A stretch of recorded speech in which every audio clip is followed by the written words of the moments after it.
Kalau tidak salah, kamu ini dari jurusan teknik elektronika, betul nggak? Iya Bu, betul sekali. Oh, ya. Namanya Wahyu Panatut. Ya. Nah, di kegiatan elektronika itu kan kalau tidak salah kesibukannya sekarang produktif ya. Nah, kesibukan produktifnya itu apa saja lah sekarang? Ya Bu, bahkan kemarin pulangnya sampai sore karena pengambilan video shooting Bu. Jadi di kegiatan kamu itu sekarang baru mulai pengambilan video shooting. Ya. Nah, kamu berarti termasuk orang yang hebat nih. Setahu Bu Bulan, pengambilan video shooting itu cukup memakan waktu dan juga butuh kekompakan tim. Nah, luar biasa, kamu nih udah masuk di bagian video shooting. Nah, di bagian video shooting ini guru pembimbingnya siapa? Karena kan tema dari saya itu video shooting dan editing, jadi pembimbing saya itu Pak Gandung Bu. Pak Gandung ya. Iya. Oh iya, mulai sampai lupa menanyakan tujuan kamu datang ke sini menemui bulan itu untuk apa? Sebenarnya saya mau cerita Bu, tapi saya ragu. Kamu ragu cerita sama ibu? Ya, ibu paham apa yang kamu rasakan. Nah, sebelumnya ibu tanya terlebih dahulu, kamu pernah dengar nggak konseling itu apa? Belum pernah sih Bu, belum pernah mendengar. Kamu belum pernah dengar. Nah, ibu jelaskan dulu ya. Proses konseling itu adalah proses yang kita lakukan seperti ini antara konselor dan juga konselor.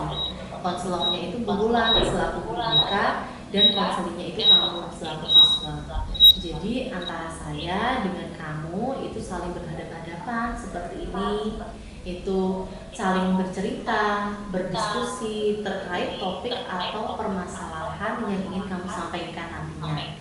Nah, tujuan utamanya yaitu untuk mengentaskan permasalahan yang kamu hadapi. Nah, di dalam sesi konseling ini nantinya ada beberapa aturan. Nah, kalau kamu nanti berkehendak untuk dilakukannya kegiatan konseling ini, jangan khawatir dan jangan ragu karena di konseling ini ada asas kerahasiaannya. Jadi selama nanti proses kegiatan ini berlangsung, itu segala bentuk informasi yang kamu sampaikan ke Bu Bulan itu akan Bu Bulan jaga rapat-rapat dan tidak akan Bu Bulan sampaikan ke orang lain tanpa sepengetahuan atau tanpa persetujuan dari kamu. Jadi kamu tidak perlu khawatir. Selain itu, ada juga tuh asas keterbukaan. Nah, di sini harapannya kamu dapat terbuka untuk menyampaikan segala informasi yang kamu sampaikan nantinya tanpa ada yang ditutup-tutupi. Dan ada juga asas kesukarelaan. Nah, di asas kesukarelaan ini, nah itu adalah asas di mana kamu dengan sukarela di sini mau berusaha untuk datang ke sini, berusaha bercerita, itu nanti masuk kesukarelaan. Dan yang paling penting, di antara yang terpenting lainnya, itu adalah asas kemandirian. Karena di sini nantinya kamu bercerita, kamu juga nanti yang akan memilih alternatif solusinya, dan kamu juga yang akan melakukan pemecahan masalahnya. Harapannya nanti kamu dapat menganalisis masalah kamu itu, penyebabnya apa, dampaknya apa. Nah itu, selain itu dari situ kamu nanti bisa memilih alternatif yang sesuai untuk pemecahan masalah kamu. Dan kamu dapat menerapkan rancangan-rancangan yang sekiranya pas untuk dilakukan agar permasalahan kamu itu bisa terentaskan. Nah, barusan yang Bu Wulan sampaikan itu adalah aturan-aturan dari konseling. Nah, apakah kamu masih merasa ragu untuk bercerita dengan Bu Wulan? Saya sudah tidak merasa ragu Bu, tapi saya mau cerita tentang masalah sekolah Bu. Oh, tidak apa-apa. Segala bentuk cerita yang kamu sampaikan, baik itu nanti masalah sekolah ataupun mungkin masalah di luar sekolah, itu bisa kamu ceritakan Bu Wulan. Nah, bila kamu menghendaki, Bulan ada waktu sampai kurang lebih 10:30. Nah, dari setengah 11 itu bisa kamu manfaatkan untuk bercerita gitu. Nah, apakah kamu sudah siap untuk berbagi dan berdiskusi bareng dengan Bu Bulan? Iya Bu, tidak apa-apa, itu sudah cukup. Kalau dirasa sudah waktu segitu dirasa sudah cukup, nah kita mulai saja ya. Silakan kamu ceritakan apa sih yang mau kamu diskusikan dengan Bu Bulan. Jadi begini Bu, saya kan sudah beberapa kali datang terlambat. Oke. Bahkan sudah ditegur oleh Bapak Satpam dan Bapak Ibu guru yang mengajar di kelas. Hingga pada akhirnya saya ketinggalan materi pembelajaran di jam pertama. Jadi kamu itu sudah melakukan perilaku terlambat berulang kali, gitu, hingga ditegur dan juga berimbas di mata pelajaran jam pertama yang tidak bisa kamu ikuti secara optimal, begitu. Ya Bu, betul sekali. Nah, dari perilaku tersebut kira-kira yang memotivasi kamu atau kegiatan-kegiatan yang sekiranya membuat kamu jadi datang terlambat itu apa? Sebenarnya saya datang terlambat itu ada alasannya Bu. Saya bangun kesiangan. Kamu bangun kesiangan? Iya Bu. Nah, kamu kan bangun kesiangan, berarti kan ada aktivitas-aktivitas sebelumnya dong yang mengakibatkan kamu jadi bangun kesiangan. Ada Bu, main bareng, nongkrong sama teman-teman di sekitar tempat tinggal saya. Jadi ada aktivitas-aktivitas yang kamu lakukan di saat malam hari, seperti main atau nongkrong dengan teman-teman, nge-game bareng, dan juga nonton voli kalau ada pertandingan voli, begitu ya. Nah kira-kira dari aktivitas-aktivitas yang sudah kamu lakukan di tengah malam atau di malam hari, kira-kira itu berdampak negatif atau berdampak positif buat diri kamu? Berdampak negatif Bu. Oke. Nah, kalau kamu sudah tahu dampaknya itu masuk dalam dampak negatif yang sudah kamu rasakan dari yang kamu ceritakan tadi, kamu kan jadi bangun kesiangan, datangnya jadi terlambat, ketinggalan pembelajaran Bu. Nah, selain itu dari yang kamu sebutkan tiga ini, ada nggak hal lain yang sekiranya merugikan untuk diri kamu ataupun orang lain? Banyak Bu. Yang pertama, merugikan saya itu ketinggalan pada jam pertama, dan kalau sama teman-teman itu teman-teman pada tidak fokus Bu. Nah, Bulan ada nih satu artikel dampak, salah satu dampak perilaku terlambat gitu atau bangun kesiangan. Sebentar ya, artikelnya itu berita di Tribun Jogja, yaitu kejadiannya itu kemarin hari Rabu tanggal 23 November tahun 2022. Di sini diceritakan kalau judulnya mau berangkat sekolah, pelajar SMA di Sleman meninggal dunia akibat kecelakaan. Bisa nggak kalau kamu sering bangun kesiangan, hal seperti ini bisa nggak kemungkinan terjadi? Bisa banget Bu, karena kan kalau berangkatnya pasti mepet, pasti kan terburu-buru Bu mau ke sekolahnya. Nah, kamu sudah tahu tuh, kalau bangun kesiangan, berangkatnya sering mepet, alhasil ternyata ada dampak yang sangat-sangat riskan untuk terjadi. Itu salah satunya kamu jadi harus mengejar waktu biar tidak terlambat. Kamu harus ngebut di jalan.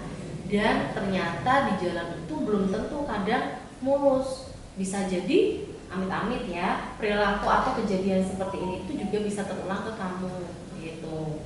Nah maka dari itu kira-kira dari perilaku terlambat itu ada nggak sih keinginan dari kamu untuk berubah atau minimal untuk meminimalisir agar kamu itu tidak sering terlambat? Ada Bu, saya ingin sekali datang tepat waktu sehingga bisa mengikuti pembelajaran di jam pertama. Bahkan saya merasa malu ditegur oleh Satpam dan Bapak Ibu guru yang mengajar pembelajaran di jam pertama. Ditambah lagi saya merasa takut apabila orang tua saya sampai dipanggil ke sekolah sehingga saya perlu meminimalisir kegiatan malam yang sering saya lakukan.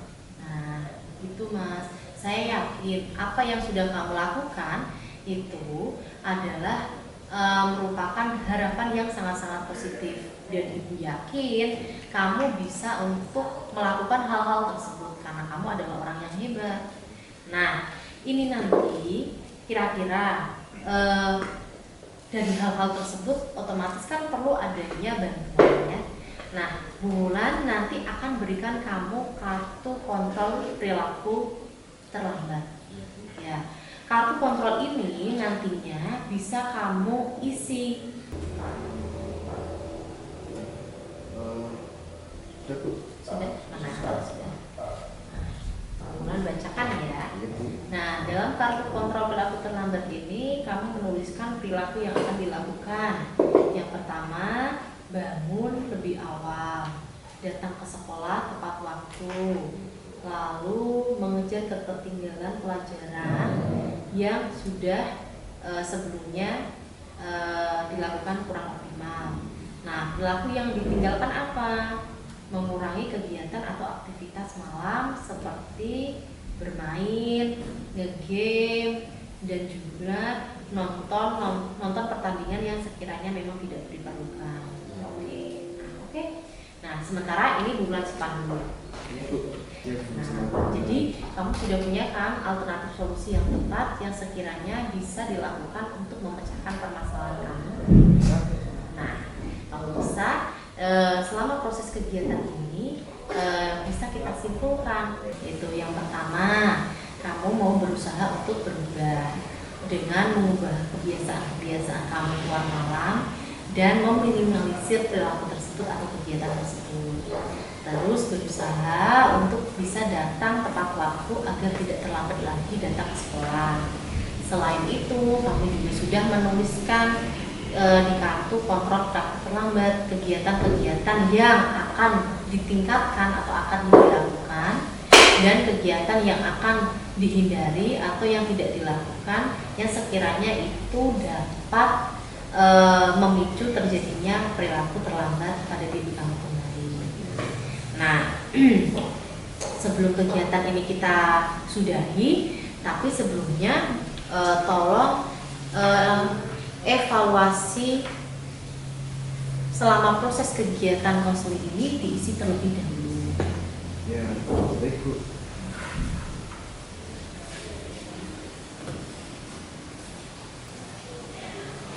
Sudah selesai. Oke. Ini sudah terisi. Sebelum kita akhiri, Ibu tanya dulu. Selama proses kegiatan konseling ini berlangsung, kamu kan sudah bercerita tadi tentang keluh kesah kamu. Gimana nih perasaan sekarang? Jauh lebih baik atau malah terbebani atau malah seperti apa?